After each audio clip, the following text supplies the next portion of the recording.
বন্ধুরা, আজকে আমি রান্না করব পাবদা মাছ। পাবদা মাছ আমি পাতুরি করব। একদম নতুন রেসিপি, একদম অনুষ্ঠান বাড়ির মতো। যে অনুষ্ঠান বাড়িতে যেরকম পাবদা মাছ করে সেইভাবে করব। এখানে আমি নিয়ে নিয়েছি সাদা সর্ষার পোস্ত, তাতে আমি ভিজিয়ে রেখেছিলাম সাদা সর্ষার পোস্ত।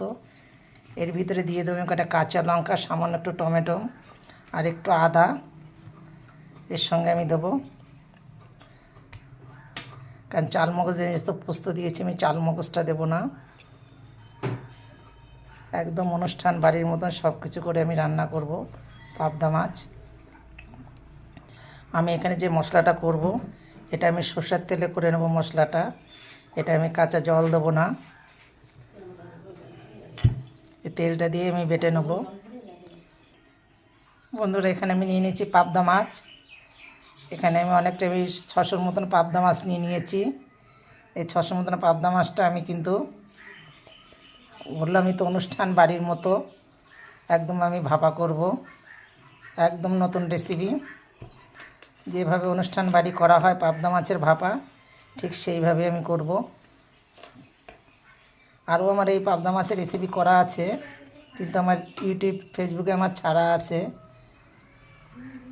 আজকে আবার পাবদা মাছের এটা ভাপাটা করব। এর ভিতরে আমি কটা কাঁচা লঙ্কা দিয়ে দিয়েছি, একটু হলুদ, লবণ, সর্ষের তেল দিয়ে দিলাম। এটা কিন্তু পাবদা মাছের ভাপা করতে গেলে সর্ষের তেলের প্রয়োজন হয়। এটা সাদা তেল দেওয়া যায় না। সাদা তেল দেওয়া যায়, কিন্তু স্বাদটা অতটা ভালো হয় না। এখানে যে মশলাটা বেটে নিয়েছি, মশলাটা কিন্তু আমি এখানে পোস্ত, আমি মশলা বাটা দেখিয়ে দিয়েছি। এখানে পোস্ত আছে, সাদা সর্ষে আছে, কাঁচা লঙ্কা, একটু আদা, সামান্য একটু টমেটো আমি একবারে দিয়ে বেটে নিয়েছি। আর এখানে আমি জল দিয়ে বাটি নিয়ে এটাকে আমি সর্ষের তেল দিয়ে বেটেছি। এটাকে আমি ম্যাগনেট করে কত টাইম আমি রেখে দেবো, 8 ঘন্টার মতো রেস্টে রেখে দেবো। এরকম তো আমি প্রত্যেক দিনই তো ভিডিও ছাড়তেই থাকি। কেন যে আমার এত ভিউজ কমে গেল, আমি তো সেটাই আমার কিছু বুঝি না। প্রত্যেকেরই তো আমি সবসময়ের জন্য আমি দিনে হয়তো অতটা টাইম পাই না ভিডিও ছাড়াতে। কাজ সেরে আমি প্রত্যেকদিন রাতে তো সবাইকে লাইক কমেন্ট শেয়ার করেই যাই। তারপরেও দেখেন এইভাবে যদি ভিডিও কমে, আমরা গ্রামের মেয়ে যেরকমভাবে পারি সেরকমভাবে মোবাইল দেখে দেখে দেখে দেখে আমি এগুলো শিখেছি। যেটুকু শিখেছি সম্পূর্ণটা হয়তো আমি পারিনি, বুঝি না। গ্রামেই থাকি, গ্রামের মেয়ে। তার ভিতরে আমি এতটা এগিয়ে যে আজকে আমি যে এত নিঃস্ব হয়ে যাব, আমি কখনোর জন্য বুঝতে পারিনি। জানি না যে আমার প্রোফাইলে কী আছে, কি হচ্ছে কি না হচ্ছে। এটা সব দাদাভাই দিদিভাইদের কাছে একটা অনুরোধ করব, আমার যদি কিচেনে যদি কখনো আমার প্রোফাইলে ফেসবুকে যদি থেকে থাকে কোনো ইস্যু, আপনারা আমাকে একটু বলে দেবেন। আমি আগেও একবার কালকেও আমি ছেড়েছি এই কথাটা, আজকেও বলছি। কেন আমার পিসগুলো একদম লাল হয়ে গেছে, সব আমার সবুজ ছিল। আমার কিন্তু রান্নার ভিডিও ছাড়া কোনো দিনই আমার বাদ যায় না। আমি প্রত্যেক দিন 30 দিন আমি লং ভিডিও ছাড়ি। তাছাড়াও আমি 3-4টে করে ভিডিও আমি সবসময়ের জন্য প্রত্যেক দিনই আমি ছাড়ি। তারপরেও কেন আমার এটা হবে না, এত কষ্ট লেগেছে আমার, মনে হয় না যে আমি আর ভিডিও করি। আর মনেই বলে না, আমার এখন ফেসবুক ধরতেই আমার নিজের কান্না পায়, খুব কষ্ট লাগে। আমরা গ্রামের মানুষ যেভাবে আমরা কষ্ট করে দেখে দেখে আপনাদের থেকে দেখে দেখে একটু শিখেছি, তারপরেও যদি আমাদের ভিডিওগুলো এরকম হয়ে যায়।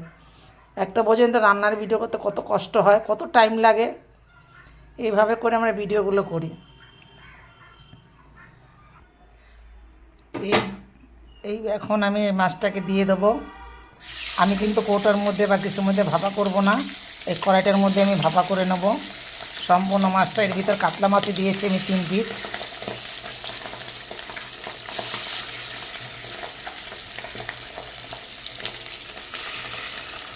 দেখেন আমি নতুন সিস্টেমে কিন্তু করছি, কৌটোর টিফিন বাটিতেও দেবো না, কিছুর মধ্যে দেবো না, এইভাবে করে আমি ভাপা করব। আমি আবার তার মধ্যে জানেন আজকে আমি কত বিপদের সম্মুখীন হয়ে আছি।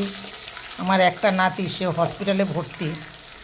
তার মধ্যে থেকে দেখেন আমি এত সম্মুখীন মধ্যে, বিপদের সম্মুখীন মধ্যেও আমি কিন্তু ভিডিও করে যাচ্ছি। বিকেল 4টে বাজে, ছেলে এখন চলে গেল। বিকেল 4টে বাজলে আমি আবার যাব, সারারাতি থাকবো। এর ভিতরে আবার 3টে ভিডিও আমি করব, হয়তো আজকে 4-5টা হবে না, 3টে ভিডিও করে কিন্তু আমি আবার বেরিয়ে যাব নাতির কাছে। সারা রাতে থাকতে বৌমা একা পারবে না। কালকে রাত্রির লাস্ট লোকালে এসে নেমেছি, ডাক্তার দেখাতে যেয়ে নাতির ভর্তি হলো। ডাক্তার ভর্তি নিল, হসপিটালে ভর্তি এখন কৃষ্ণনগর সদরে। রাত্রিবেলা বৌমার মা ছিল, এখন থাকবো রাতে, যে আবার আজকে আমি থাকবো। নাতিটার এত ঠান্ডা লেগেছে, ঠান্ডার কারণে একটা 9 মাসের বাচ্চা, এত ঠান্ডা লেগেছে, ডাক্তার দেখাতে যে সঙ্গে সঙ্গে ভর্তি নিয়ে নিয়েছে। এই বিপদের সম্মুখীন হয়েও আমি এইভাবে ভিডিওগুলো ছাড়ি। সেই ভিডিও যদি এত এইভাবে হয়ে যায়, সব লাল হয়ে গেছে আমার, আমি এখন কি করতে পারি সেটা আপনারা একটু আমাকে জানিয়ে দেবেন, তাতে আমার খুব ভালো হবে। আমার কিচেনে বন্ধুরা দেখতে পাচ্ছেন আমার কিন্তু 1 পিঠ কিন্তু ভাজা হয়ে গেছে। আমি এর ভিতরে জল দিয়ে দেবো। আমি এই বাটিটা ধুয়ে একটু জল দিয়ে দিয়েছি, আলতু হাতে একটু নেড়ে দেবো। আমি এইভাবে একটু নেড়ে দেবো আলতু হাতে, কারণ পাবদা মাছ আমার মেয়ে আবার খায় না, ও আবার একটু কাতলা মাছটা খায়, বৌমাও সেরকম। এবার আমি আঁচটাকে একদম কমিয়ে দিয়ে আমি ঢেকে দেবো, একদম কমিয়ে দেবো আঁচটাকে। বন্ধুরা আমি এখন ঢাকাটা তুলে দেখব। দেখুন আমার কিন্তু আঁচ একদম কম, খুব সুন্দর আস্তে আস্তে এটা হয়ে যাবে। কত সুন্দর কালার এসছে আর কত সুন্দর হয়েছে, একদম আস্তে আস্তে আর একটু জল টানবে। আমার এত ঠান্ডা লেগেছে, গলা চেপে এসছে, কথা বলতে পারছি না, খুব কষ্ট হচ্ছে। হঠাৎ করে ঠান্ডা পড়েছে তো শুধু কাশি, শুধু কাশি, গলার মধ্যে মানে কি চুলকায়, এতটাই কষ্ট আমার হচ্ছে। কি করব এখন, এর ভিতরে তো এগুলো করতেই হবে, কেন আমার করার মতন তো আমি একাই। এখন এই রান্না সেরে আবার বেরোবো, স্নান করব, খাওয়া দাওয়া করে 4টের সময় আবার পৌঁছে যাব, 4টে 5টা এরকম বেজে যাবে। বন্ধুরা এরপরে আমি দিয়ে দেবো 2-4টে কাঁচা লঙ্কা।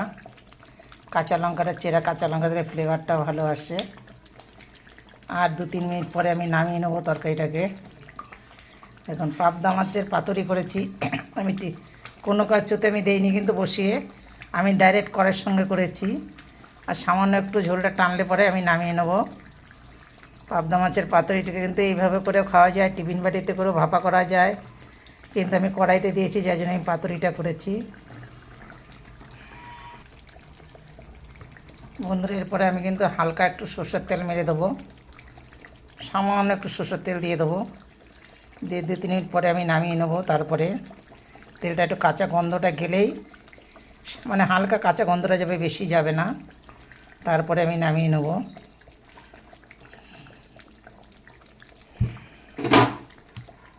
আস্তে আস্তে করে যেভাবে আমি একদম আঁচটা কম করে দিয়েছি, এভাবে কম করে হালকাভাবে হবে, সামান্য একটু কাঁচা তেলের গন্ধটা গেলে আমি নামিয়ে নেব।